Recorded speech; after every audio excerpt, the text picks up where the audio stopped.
if you have great actors, cool, you can sell a movie. But at the end of the day, once you sell the movie, everybody's gonna know whether it's good or not based on the story. So yeah. You are listening to the Real Anime Podcast with myself, Lewis, and my co-host over here, Mohnish Rajakumaran. And sorry, not listening because I forget the fact that we have video also. So we are going to be discussing about Kogonada himself, right? Give a round of applause for Kogonada himself. Yep. He's a fantastic fella, I must say. And we're going to be discussing about like the films that he's done in the past, also his recent film that he did last year, which was A Big, Bold, Beautiful Journey, starring Margot Robbie and also Colin Farrell himself. I'm sure most of you guys must have seen that film already. If not, never mind. Come listen to this podcast, and maybe if you want to watch it or not, that's up to you guys. And also, we're going to be talking about his first two debut films that we personally, Mohnish and I, we personally love, which were Columbus and After Young. And we're just going to, just be talking a bit about Kogonada himself, sharing a bit about himself, and what we think about his respective films. So, Monish, how are you? I Oh, think is it Raya? Is it Raya already? Okay. in about 2 minutes times as of recording now, it's going to be Raya tomorrow. So if you guys hear Right. fireworks, yeah.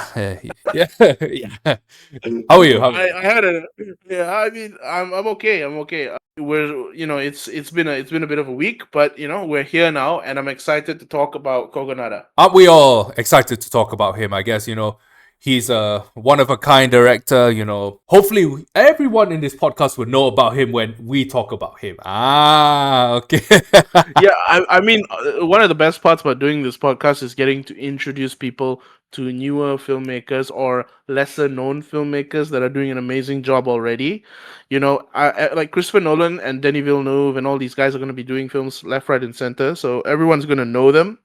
But Kogonada is a filmmaker that I think everyone should check out. He started off making video essays, just like yours truly, and ended up becoming a filmmaker, working with Margot Robbie, Colin Farrell, Haley Lou Richardson, John Cho, and many many different things. So yeah, Lewis, what are we starting with? All right. So first things first, let's kick it off with his let's kick it off with his recent film, A Big, Bold, Beautiful Journey, because this film, as of we are in the month of December in 2026. Sorry, wrong calendar, guys. In the month of March. In the month of March. So as you can tell here, the Real Anime Podcast, time is not a linear object. We do non-linear podcasts here, so we start in December and end in January.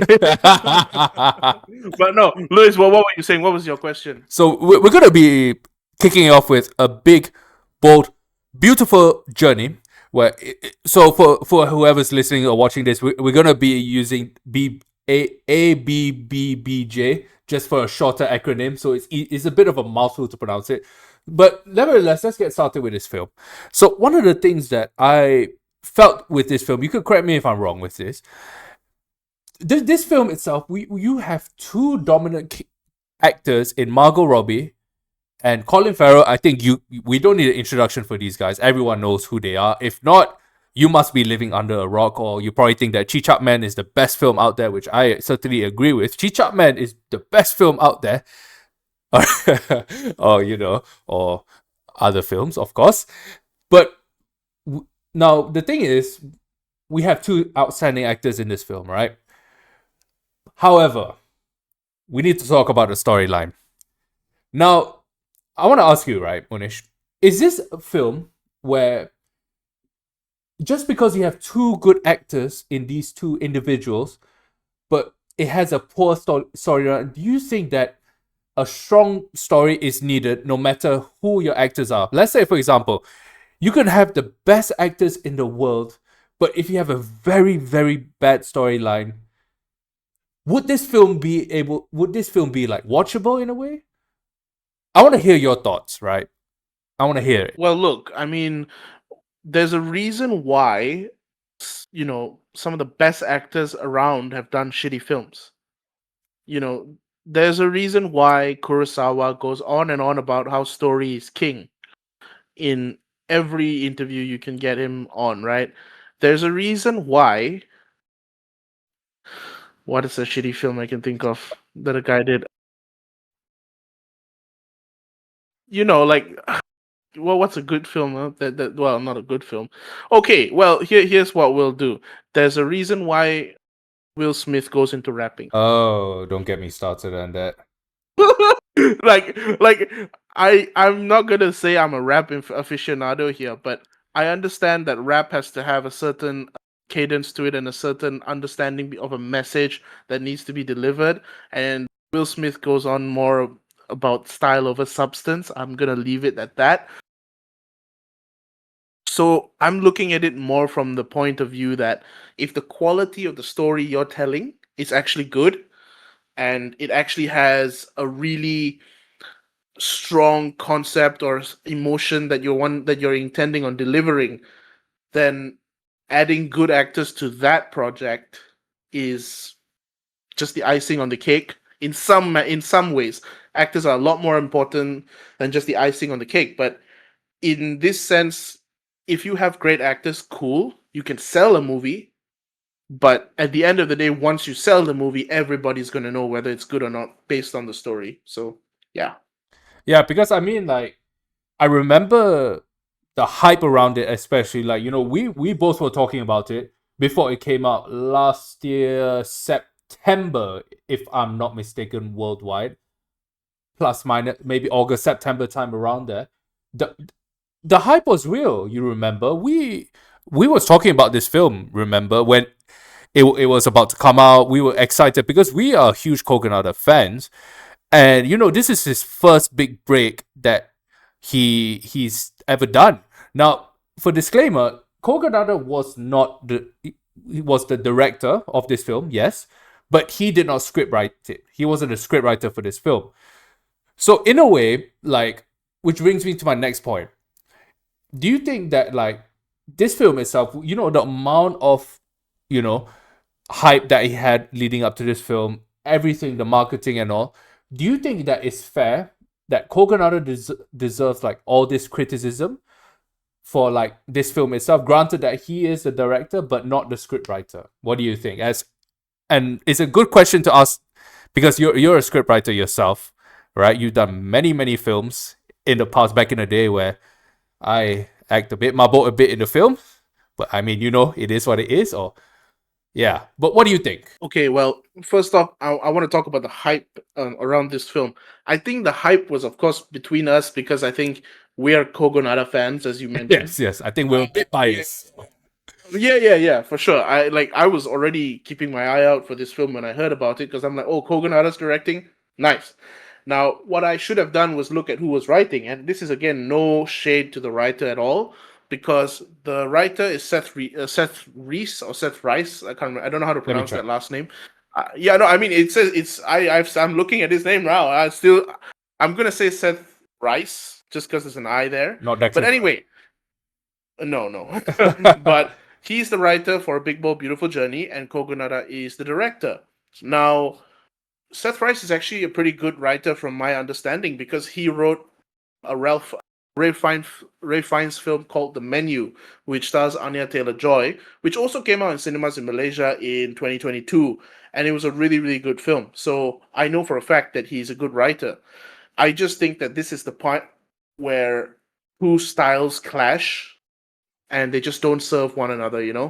And Kogonada has done amazing jobs with his previous two films, After Young and Columbus, where he either wrote an original screenplay or adapted one. Either way, he was involved in the writing process very early on, or he was the writing process, Yes. basically. Yeah, so I think that was the key difference for me. And what was it your question was again? Okay, do you think it's like fair, the amount of criticism that Kogonada got for this film? Right. Okay, so criticism, to be fair, is what you sign up for as a director, as a writer, as a filmmaker. Of course, I don't think this necessarily should go to the actors because they're just doing their job in a way. I do think, at least in Kogonada's perspective, I think he was still making the film he wanted to make with this script.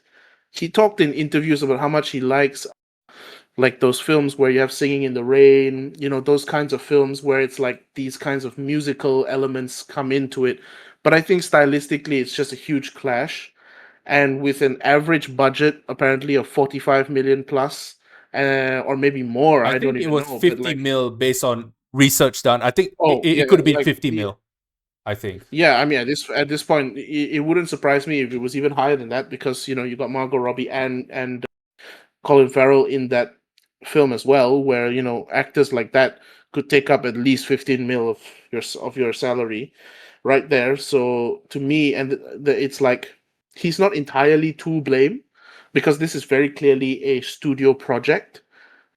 But unfortunately, it did not land, because had it landed, Kogonada would be on another studio project. This time, he would probably be writing it, and he would have a budget to match.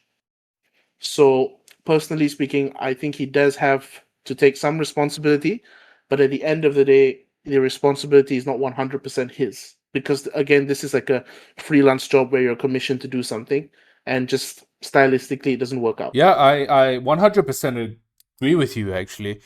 Kogonada, he's the type where, like, his previous two films, he had almost like the creative control with everything, right? If you take films such as Columbus, where, honestly speaking, out of all his films, this is probably like the best film that he's done in terms of his trilogy. I'm sure you, Monish, can agree with me. Columbus, solid 10 out of 10.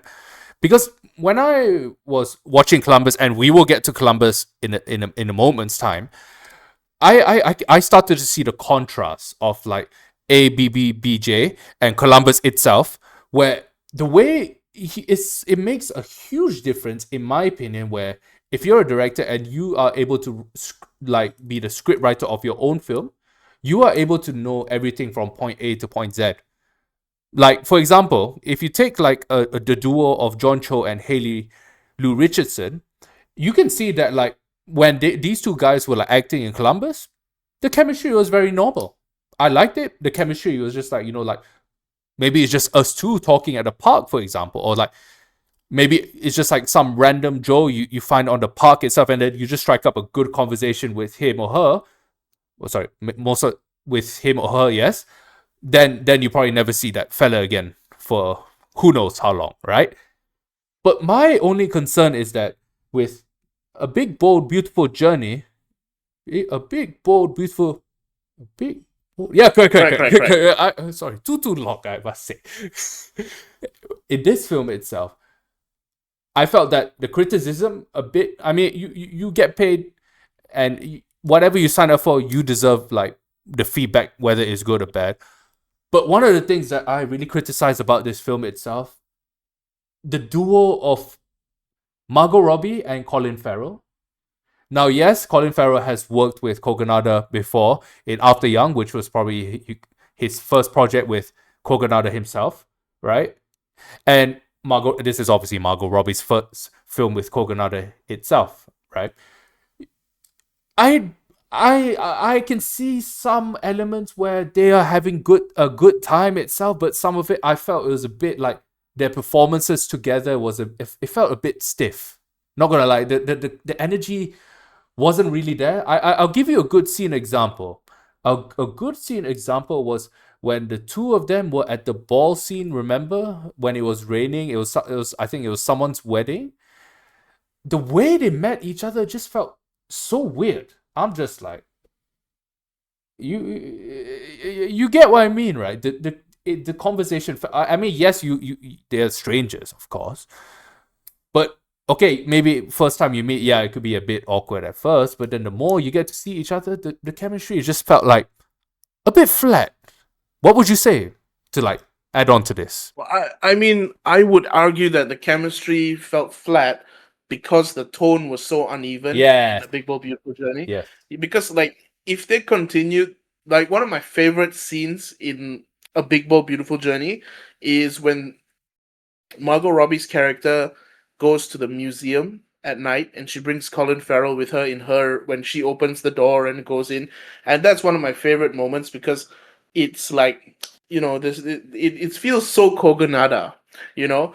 And I think one of the things that makes it different to me is that because the tone jumps between this sort of internal thing that Kogonada does with his characters, that you will see in Columbus and After Young, he does that as well in A Big Bold Beautiful Journey, but that tone clashes very much with a film that's much more bright and performative, that requires much more of a histrionic reaction, like a stronger reaction, where characters should emote more, show their emotions at least. And I think in this case, his internal approach doesn't really work so well, so that makes the thing feel so like cut and dry, and the chemistry just feels off.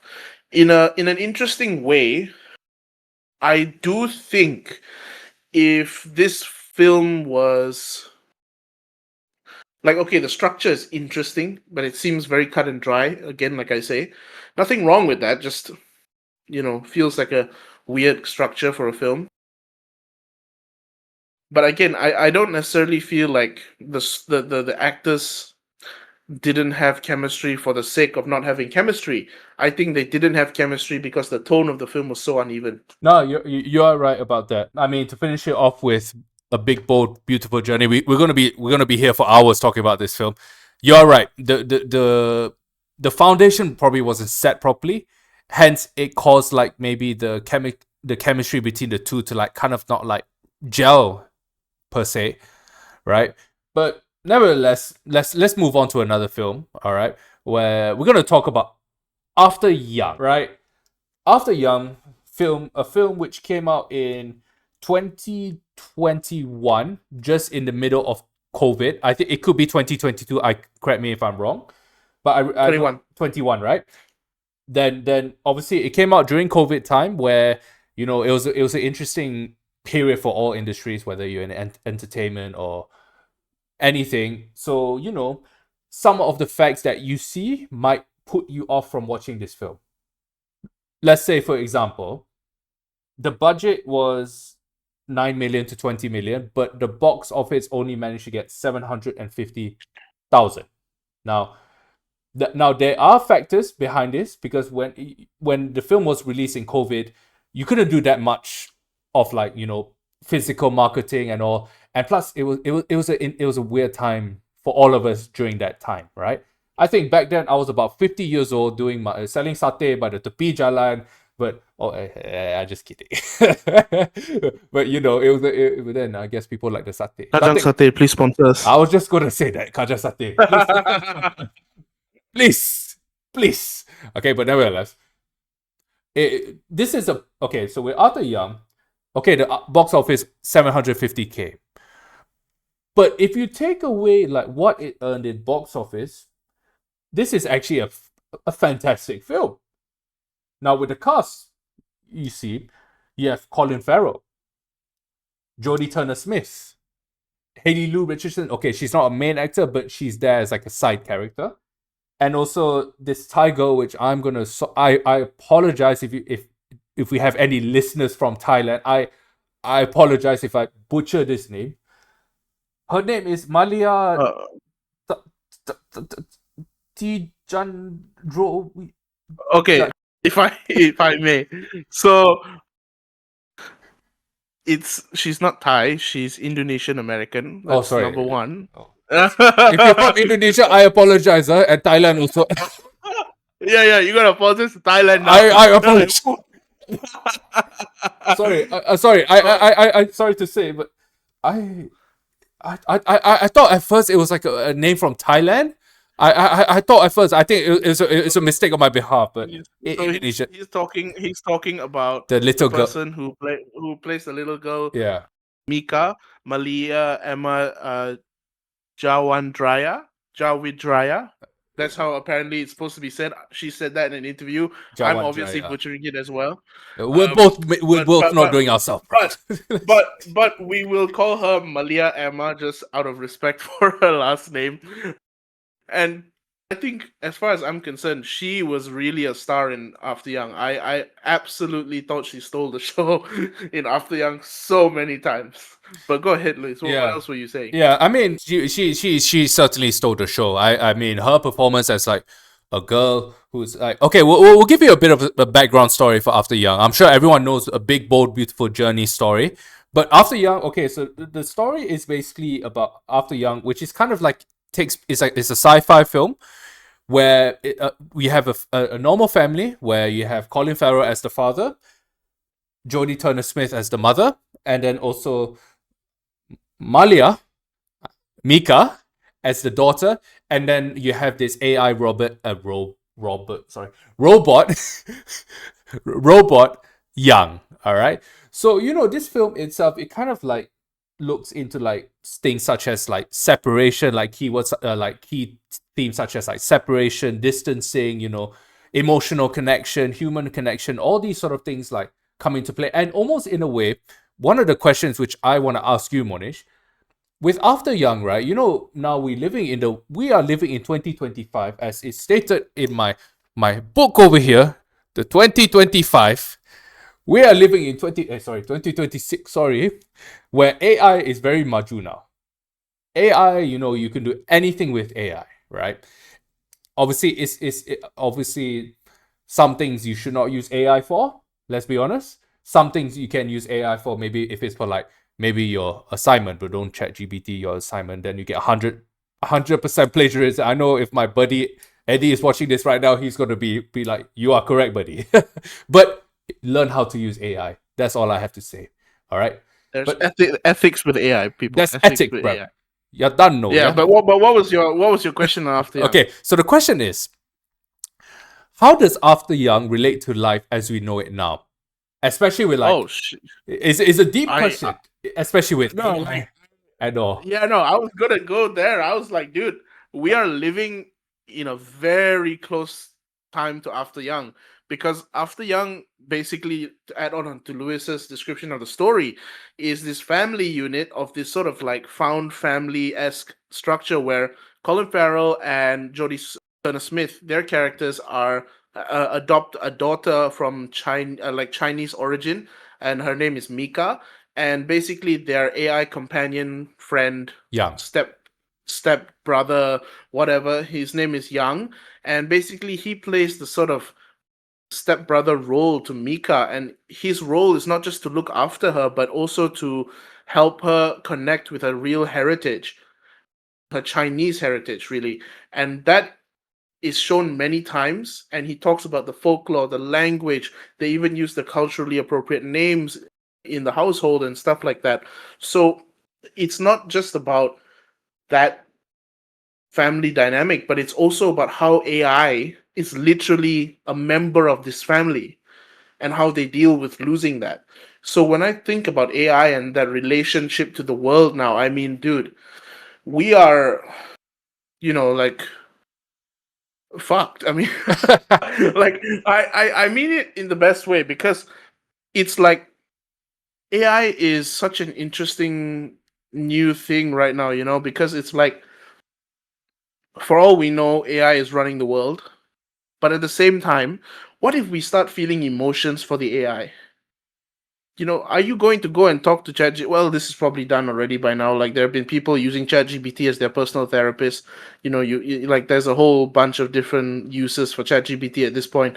But can you imagine living with ChatGPT as a member of your family? And I don't mean like a pet. I mean like a member of your family. Yeah. That to me is what After Young represents in some way, but in a positive way, because Young's entire role is not about dictating how this family lives. It's just one and only job is to help Mika connect with her heritage, which her parents cannot give. Her birth parents are out of the picture. Her adoptive parents, neither of which are Chinese. But Yang has a lot of knowledge on Chinese and gives her fun facts on her culture and how she's able to understand about who she is. And he even talks to her about how important that culture is to her as a person, so she understands what that is. And I can tell you right now, like, me and Lewis are both mongrels. Hey, hey. We are both mixed, So I can tell you for sure right now that we've both felt the divisions between our respective cultures, at times. Sometimes, you feel more Malaysian than you feel, in my case, it's Portuguese, or you feel more Portuguese than you feel Malaysian sometimes, or Scottish. And, I have a bit too much to mix there. But we always have these interesting intricacies about being human. But AI, in this case, is helping Mika to connect with a part of herself that she will never be able to connect with any of her living relatives, because as far as we know, they're out of the picture, right?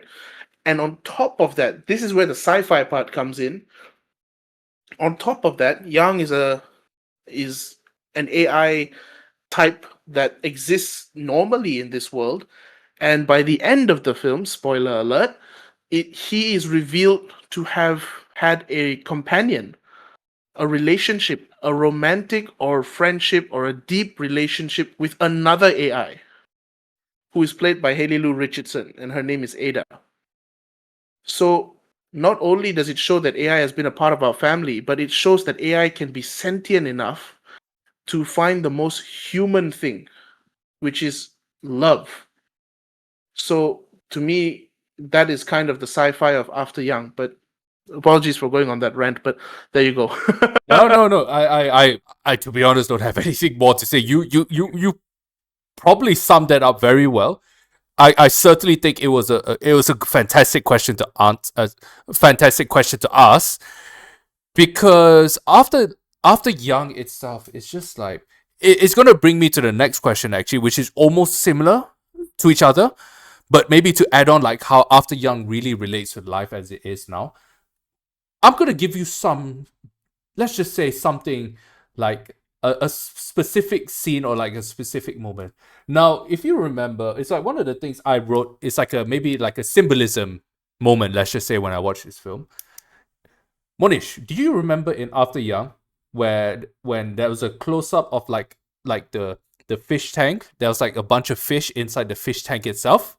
You remember that scene, right? Do you also realize that the car itself is also shaped as a fish tank? If you really think about it, if you really Okay, I think see what about it, you're doing. if you really I, I, think, you get I what I mean, smell what you're step. I right? smell what you're So, step. I so smell what you're stepping in. right, Yes, it's one yes. of the things. Like guys, when you rewatch films, this is the beauty of rewatching films. You pick up things that you did not pick up the first time. But I'm sure Monish is like sensing what I'm gonna say. But if you think about it, if you're a fish, you're trapped among like the tank itself, right? But then when you're in the car itself, you feel trapped also, because like you have scenes where you have Mika with her father in the scene itself, because obviously the mother, she's not even in the same living room itself. They're basically doing long distance right now. They are trapped inside a bubble where it's like talking to two strangers, because because the father is relying on Young to basically like bring up Mika in this world, and they have literally nothing in common because of a way that like they are trapped in this bubble that they literally have to rely on a robot to get them out of this sticky situation. That's some food for thought right there, guys. Just to interrupt Louis, minimum thing is like, don't forget to go and check out all our letterbox on our letterbox links, which will be left here. I cannot wait for you guys to read Lewis's letterbox reviews on After Young, Columbus, and A Big Bold Beautiful Journey. I have been receiving some lovely messages from you guys on letterbox. Thank you for all the love on the Sandiwara reel, on the Sandiwara review. I mean that's been interesting. It's the first time I've gotten over like 30 likes for Wow. just one review. Yeah, I mean for letterbox that's kind of insane. Oh Like wow. I'm just like, oh, okay. When I last looked at it a day ago, there was a total of like 30 likes. So I'm just like, oh, thank you. So I just wanted to hop on here and say thank you, because it was like, this is come straight after we started putting our letterbox links there. So to be honest with you, it's quite an interesting turn of events here. So as you can see, there it is. Yeah. So yeah, if you guys have been checking us out on Letterboxd, thank you very much. Lewis also has some really good reviews on Letterboxd, so go and check out his After Young review, because he's clearly got some thoughts on that. But yeah, I mean, some food for thoughts for you guys, right? I mean, we're living in we're trapped in a fishbowl. Let's just say sometimes we can't get out of it because why? Our thoughts, we don't think outside the box. It's just like in academic Oh, studies, I tell you. oh, Sometimes they want us to follow a set of rules from A to Z. But then if you go let him outside the cook. box, If you think outside the box, they penalize you. But once Man is cooking. once you go in the outside world, they actually praise you for thinking outside the box. Because Full why? blown chef mode. If you think why, sometimes the education system is training us like robots because everyone's the same. Now that's some food for thought for you guys. Now Mohnish here is just Let like, him. I mean, you know, all I can say is let him cook, lah. I mean, if my best friend Eddie is over here is watching, he'll be like, Yeah, he will be running away now. he'll probably keep me call right. He'll be like, buddy, we need to talk. But never, let's. But if you're watching this, buddy, hello, and Selamat Hari Raya to you too. Whenever this episode comes out. Okay, second question. I know, guys. This is going to be a longer episode than usual. Let's just consider it as like a special episode. Let's just say, all right. We are talking about 3 films. So that it's and a director. So to be fair to you, we're doing something slightly different. Oh yeah. It's ready longer than a Dream Theater song. I'll tell you that for free right now. So there we have it. We're thinking outside the box. Right? See, there we go. There we have it, lads. There we have it. I think if Adrian is watching this, there might be a T-shirt saying "outside the box" with my face just like my head is just like. Yeah. Okay. All right. Back to the after yum. Now, Mohnish, now this subject we've done in college back in the day, right? Human communication.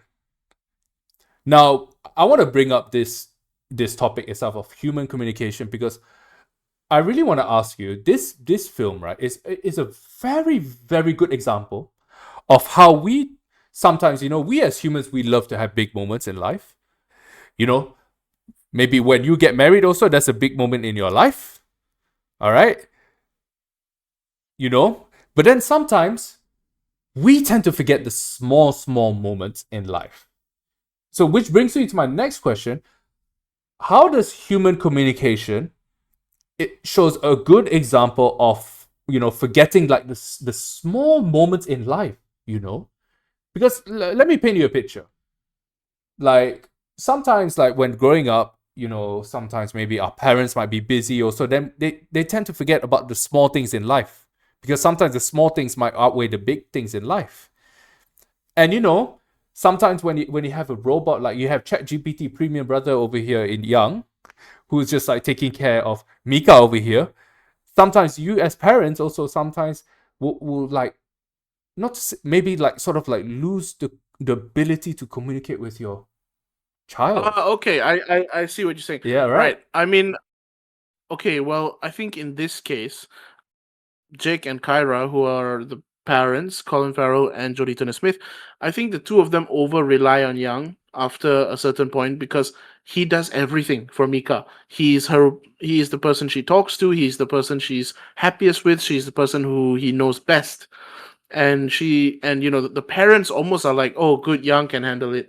Even though they are the parents, they're the ones who're supposed to know her, but they've relied on Young too much. So at the point when he stops functioning, they're like, it's a huge loss for them because they feel this gaping hole of like, oh shit, I've been ignoring my child this whole time. I'm gonna figure it out now. And Jake and Kyra are sort of like, oh, why isn't Mika the person we thought she was? She's so different. And Mika is extremely torn up about losing Young. She's really, really torn up about losing him. So I think it's kind of like, look, I guess this is kind of that lesson, right? It's like, use AI cleverly, use AI ethically, but once you start depending on AI, your life is, you're going to need a lot of things you need to do to get back from that point. So, props to Kogonada for putting that lesson in there. Yeah, no, you are right. You are right. Because sometimes the thing is, as what Mohnish mentioned, please use AI ethically. All right? Do not copy and paste your entire 2,000 word essay, which you left to the last minute, because you decided to go play Mobile Legends or whatever Legends or blah blah blah with your friends and decide to do this last minute, and then you'll complain to the teacher, sir, why do I have 100% plagiarism? Just to this is not a advertisement to do your assignments last minute, but I'm going to put it to you this way. If you use AI to do your assignments last minute, everybody knows. It doesn't have to be a lecturer. Everybody knows. That's number one.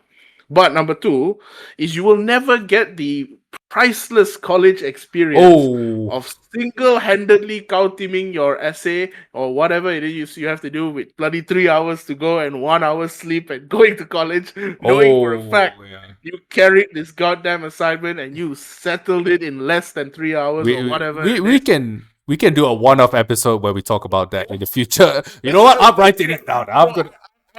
so I'm just saying, like, look, perhaps sometimes using AI, which seems like the smart choice or the efficient choice in the beginning, will deprive you of college's more interesting experiences, which you may think you don't need. But trust me, those will be some of the most fun experiences you think of after college is done. So yeah. But Luis, let's talk about Columbus. Like what are we Yeah. when are we getting Okay. to Columbus? Columbus. Yeah. So I mean, we were 36 minutes officially into the podcast, which it's going to be a long one, ladies and gentlemen. To be fair, Iron Lung was longer, so just I think we're about to take over that, but I think we had longer from back in the day. This is probably we're not here to participate. We're here to take over. okay. Right. So that's after. So that's after Young done. So, guys, if you want to watch it, please watch it. Let us know your review. Yeah. Right. Columbus. Last but not least, we're done with the episode. So thank you for watching, guys. I'll see you on the next episode of the. Oh, Sorry. Practicing my outro for later. so this film is. Monish, why don't you wanna talk about Columbus? I guess since you're the one, it's only fair. I'm just gonna give you an opener, and then after we'll return to Lewis's questions. It's this is the film that started it all. Like Even I made came it famous. across this. Yeah, dude, I came across this film like in 2017, and those of you who have seen my video essays and have seen my Instagram reels, like Columbus has been a permanent fixture in those reels, and for good reason. I've done 2 or 3 video essays on Columbus alone, and I think, if I have something more to say on it, or maybe do a better video essay, I probably will do it on Columbus. I'll do everything I can for Columbus, but basically, it's a film where a Korean-born man's father, who the Korean-born man in this case is John Cho, and he finds himself in Indiana, where his father is a prominent architect in a place like Columbus, where architecture is the most is architecture in Columbus is basically like one of the most biggest attractions of that place, and he's a famous architect in that place. In the film, they describe it as the Mecca of architecture. So it's really that kind of tells you everything about that. And then John Cho's character meets Haley Lou Richardson's Haley Lewis, character. Casey, and Casey, Sandra. she's basically like a student who is learning for architecture. She's passionate about architecture. She understands architecture, but she's also super theory based about architecture, and she's a bit of a fan or an admirer of Jin's father, who is a very famous architect in the film. And so it creates this interesting like dynamic, right? And so when basically Columbus is shot with extremely locked off camera movements, it's not to say it doesn't have camera movements, but it demonstrates very strong authorial style that feels very reminiscent of Ozu, and it's always tripod shots, I guess, and it's very locked off. And the film prioritizes composition over movement and kinetic energy in the film, so it's much more of a contemplative watch, really. And I personally enjoy the film very much. And as for a student filmmaker, it really sends home a message where like sometimes keeping things simple is a smart thing to do, especially when you have little resources. But also it teaches a lot of things about the composition.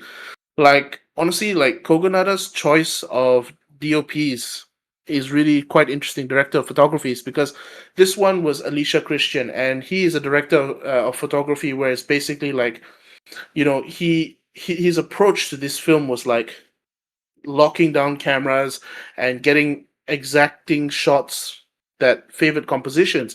And also the score of this film is quite minimalistic too, because Kogonada mentioned in an interview that he was quite afraid as a first time director to sort of get into a score, and to have too much musicality in the film. But he obviously remedied that with After Young. But Lewis, what are your questions or Yes. contributions? I mean, Columbus itself is a fantastic film. I remember Mohnish watching the film for the first time ever. He almost tido, right? Because if you see his face, you can see like personally for me. Before I get into the questions, I mean, Columbus is a perfect film if, let's say, you're wanting to be a DOP, a camera operator, or you're just wanting to know the basics of composition. You know how to use like a lot of rule of thirds. Being able to like frame your shots, like maybe a lot of 80-20 shots, like framing like of the characters itself, being able to do symmetrical shots where it's like almost like Ozu-esque in a way, where it's certainly a good film that you can watch for cinematography. In a way also, I would say it's a good film for you to be able to understand character development also, knowing the character developments of John Cho's character at Jin, and also Haley Lou Richardson's character Casey, aka Cassandra. But I think this film is like perfect for overall sort of things. I would say this film is so good that even Monish and we even did a film regarding Columbus, which was Diary of a Hungry Man, which is another film you guys should check out, right? But with that being said, thank you for. Oh no, I'm just kidding. No, it's not the end. All right, just have to make sure everyone is still awake. Go get yourself a brew coffee. That one is that will wake you up straight away. That will send you probably with the cows already. Then you probably get fresh milk there for you for free. And why not take a cow back for steak? But nevertheless, first question, Monish. Now, some might say this film feels very slow. But as our lecturer said, our lecturer from last time from our degree last time, shall we say his name? Well, we can just call him our lecturer just in case he wants to remain anonymous. Okay, let's just say his name is Mr. Something lah. From Mr. Okay, Something. Mr. Something. I think he said that there's no such thing as a slow film. Correct, right? You know what? Fair play. I did not remember that, but yes, I do now. he said that. He said that word for word, Yep. Which brings me to the question. Also, I just remembered. What happened? I'm so sorry. I just remembered this. When we recommended Columbus to him, he watched it that night, and by the next day he already was talking about it. And he was the kind of guy that watches one film a day, which he still does. And I'm like, this was the fastest turnover from recommending a film to actually watching it for me. I was like, holy crap. I remember me and Lewis recommended him the film together when he came to my class. And he was like, okay. And I thought, he's probably going to watch it later. But he watched it that night. And he was able to talk about it the day after. Like, literally, when we met him the next day, I was like, holy shit. He's not playing around. No, he watched it. I remember him. Respect to that guy. And another thing, just to add on, is we made our first short film, Diary of a Hungry Man, with Columbus in mind, and he knew that. So when he gave me feedback on Columbus initially, it was like he already understood what we were trying to do, and he gave that feedback that was like helpful to the vision we were going for, which is to this day some of the best feedback I've ever received, because it was the most helpful, and it was him going like, oh, the subtitles are too big, oh, this shot needs to be steadied a little bit more, oh, your cut here needs to work better. And it was so helpful. To this day, that is my favorite and best feedback session I have ever had in my entire life. But Lewis, let's get back to your questions on Columbus. All right, so the first question is, do you think that this film feels very slow in your opinion? And that's up to you whether you think if it's slow or not. And are you able to appreciate this film for what it is?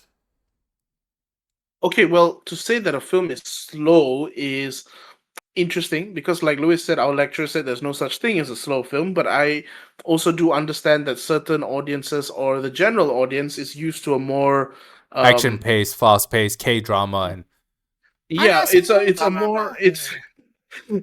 a more, how do I put this? It's a more understandably quicker pacing. You know, it's always lesser shots and less time taken and all this sort of thing. But Columbus is a 1.5 hour film that to the uninitiated could feel like a 3 hour film. But once you are into that film, you can watch it again and again. To me, Columbus was always that sponge for anxiety that I needed. Because if I ever felt anxious about something, I would just watch Columbus. It would tear all that anxiety away and it would give me an opportunity to just stop and think for a minute. Because the entire film, if you think about it, is about two people making a decision about their lives. So to me, it's like that's the perfect film to watch. And it may feel like 3 hours. Initially, my first experience, I went to sleep. I woke up, the credits were running. I'm like, no joke. And I dismissed it initially, but I watched it again. And when I watched it again, I was fully into it. And it was so visceral an experience that it inspired my first short film, which Lewis was the director of photography for, Diary of a Hungry Man. And so, to be honest with you, it's one of the proudest moments of my like filmmaking career, of like being able to do justice to Columbus. And I will say to those who actually know Columbus that the ending scene of Diary of a Hungry Man is about as Columbus as you can get. And you guys will know what I mean if you check out Diary of a Hungry Man on the Filmmaker YouTube channel. Saw that promo. I just Oof. added that in one shot. Mm-mm. But I will also go to say that I introduced Lewis to it as well, and then he also found it to be to be valuable, to add to his filmmaking as well. But so, Lewis, what kind of filmmaking lessons did you take from Columbus that you're able to that you still apply to your films today? I always take a less is more approach. All right, less is more. You don't need any fancy stuff.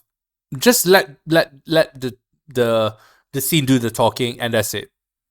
That's one of the things that I would say that I took away, and also the cinematography. It really taught me how to be a better cinematographer. Right, it really taught me how to be a better DOP, because it taught me really like how to frame a shot properly. And thanks to Columbus, also, you feel free to add on to this, Monish. The cinematography was probably the best ever film that I've ever seen for cinematography alone, right?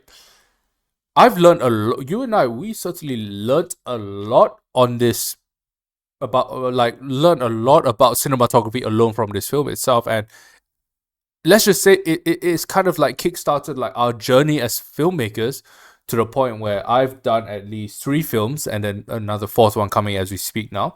You yourself I think you've done almost 10, right? I would say, or close, like 9 already. So still waiting for maybe number 10 coming soon, but I think we'll wait for that moment. It's still going to be a big moment, but I think it kind of kickstarted it kind of kickstarted everything for us, and in a way for cinematography. But I think we're gonna be here. We're gonna be all night talking about cinematography. I bet you, by the time we're done talking about cinematography, I think the cows will be mooing already and the chickens will be laying eggs already. So we better get moving on, because people over here will be like, "Oi, cepat lah, aku nak pergi tidur."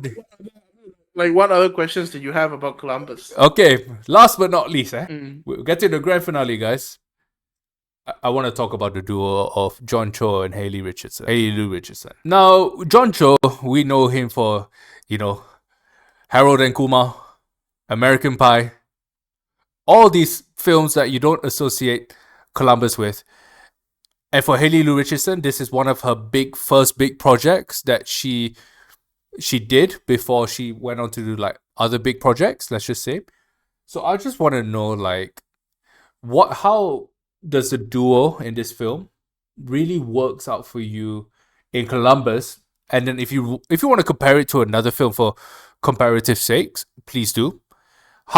What do you feel? How do you feel about this duo in the film? I mean, the two of them honestly just take it to a whole new level for me, because that was the first time in modern films, I think, contemporary films anyway, that I had seen such a reserved and restrained performance. This is not the kind of film where the actors are just shouting at one another. You know what I mean? At the most, right, they raise their voice just a little bit. And most of that performance is internal, and you would think, that's just an excuse for bad acting, but no, it's actually a really good way of showing how that this film is focused on the internal battles that these two characters are fighting instead of, you know, if affecting the world outside physically about it. And I think that's a really great way because it takes a lot from Yasujiro Ozu's way of doing things, and it has a really strong Ozu influence, you know. And also, the film's budget also was only $700,000. You know what I mean? Yeah, you're And correct. when you look at it that way, I'm like, you know, I know the budget for this film. I know all of that stuff because I really did all my research on this. Because to me, Columbus was like, I was so curious to know how that kind of film was made because obviously this is what you do when you have a great location like Columbus, right? But to use the architecture of the place to tell your story and to turn an entire town into a character on with 700,000 ringgit, or sorry, US Uh, dollars, Ringgit. um, Oh, in in this steady, one. but No, like I'm just saying this for like Malaysian filmmakers as well because yeah. that's kind of a budget for Malaysian films nowadays as well for like independently. Like of course you can get $1 million here, $1 million there, but it's not so easy. And to turn an entire town or city even into a character, you know, and I can tell you from experience that Kuala Lumpur is for sure a character, you know, if you can find a way to tell the story not like a One Malaysia ad or something. Oh, You know, yeah, because the problem with it, like if you go to all our landmarks and you try that, you try to deliver the Columbus treatment to our landmarks, right? It just ends up looking like an never advertisement. mind. That's why you go to Kajang Honestly, Kajang Satay, you guys got to sponsor us. Like we've been doing this for a while now. and Clan Bakute. Please hook a Yeah, brother but up. you know, like, yeah, I mean, you know, we got hungry mouths to feed. I got hungry hippos to feed too. There we go. But yeah, Lewis, what do you have to end the episode on? All I can say is Kogonada is a really, really underrated director. You know, he doesn't really get a lot of spotlight, I would say, in my opinion, because you know, he's the reason why probably Haley Lou Richardson is what she is now. I would say probably one of the biggest reasons. Probably. Just, just to add on to that, she actually mentioned in a recent interview for Sundance, and when they asked her what's like a project that she feels is very important in her career, she talked about Columbus There you go. because Columbus, you know, she's worked with Kogonada 3 times already. Columbus, After Young, and his new film that just premiered at Sundance this year or last year called Z, which stars Michelle Mao, Justin H. Min, and Haley Lou Richardson, and it's set in Hong Kong. So that's something I've not seen myself yet. It's not publicly available. It just premiered at Sundance and is looking for distribution. And if there by chance is a distribution agent here or whatever, get that film Oh yeah, in yeah, for sure, cinemas. You know, you know what I mean? for sure. Because and what excites me about the film Z is Kogonada is back to writing and directing. The man, this is a director that works the best when he's doing this. There are directors like David Fincher where he doesn't need to be the writer, he just needs to be the director, and that's also another cool thing you can do. But for Kogonada specifically, if he's the author of the story, I'm very excited to see that.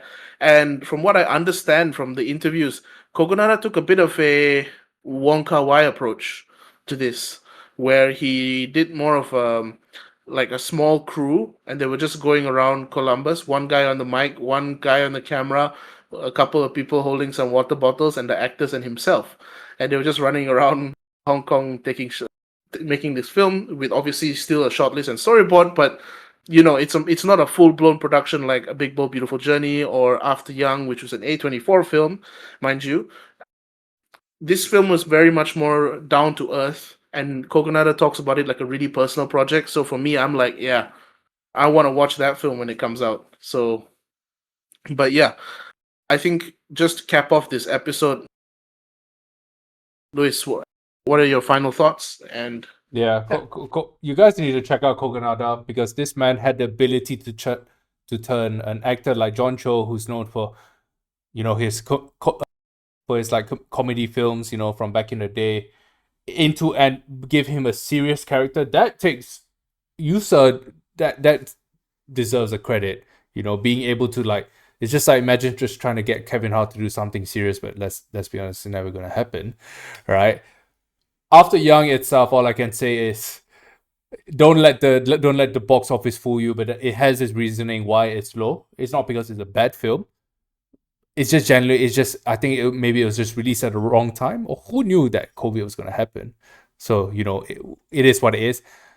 A big, bold, beautiful journey itself. Well, I'll give him a pass for that because obviously it's the style of Clash. It is what it is. We can't change it. I mean, it's his first big project, and I'm sure this won't be his last, right? And all I can say is you guys just need to give Kogonada a good go. If I were to give you a recommendation, I would start off with Columbus first. After Young, then a big, bold, beautiful journey after that. These would be my Yeah, recommendations. I agree with Lewis's recommendations for the films. And just to cap it off with, if you guys prefer TV shows, we don't often talk about TV shows here, but the one that you can very safely avoid is The Acolyte, because let's be honest, Kogonada did that just so he could get a tax break. I'm yeah. sure. It seems like a freelance job for him. Yep. But the one that you guys should check out is, and if there are any K drama lovers here, they probably might know it, which is Pachinko. So Pachinko is co-produced and developed by Kogonada and Justin Chon, and he also directs and writes episodes. And it's a really good series. I personally watched it from the first season. Second season just came out, so I'm gonna get to watching that soon because that's I'm never gonna pass up a Kogonada opportunity. So if you guys prefer TV shows, Pachinko is the way to start. But like Lewis said, I think you can't miss Columbus. Start with Columbus and then just move on from that and go to After Young. And A Big Bold Beautiful Journey is still enjoyable. It's just not as perfectly done as the other two, Yeah, in my and opinion. all I can say is, guys, thank you for being with us for almost 1 hour. Right? I think this is the longest episode we have done to date. I think we did a long episode probably like back, couple years back or a few years back. It's been a while, but consider this as like a special one-off episode where we're not going to be doing 1 hour episodes this long, unless if it's like a director we really want to talk about. But then again, thank you again for the support that you've been giving us, and also for our Instagram. Also, check out our Instagram, check out our Letterboxd, and really thank you again for the support that you guys have given us. And look, and if you guys have any films, let us know. We certainly for sure would watch it. Ideally, no horror. We both don't do no horror. Yeah, but nevertheless, I mean, we said that, but we also did Sinners. So yeah, to be fair, if it's a good film, send it over. it better be a good film. But nevertheless, guys. Oh, apa? I don't know. I'm just listening to you. Okay. I guess everyone is listening to me today. It's okay. But nevertheless, guys, thank you again for the support and everything. It really means the world to us. And for our next episode, if you guys have any recommendations, please put it down for us. We will get to it. We will certainly watch it and we'll give you a shout out. And really, thank you again for listening and watching this episode of the Real Anime Podcast. This is Lewis signing off, and I'll see you guys on the next episode. And Mohnish too, he'll be making a move. And yeah, I'll see you guys in the next episode. Take care.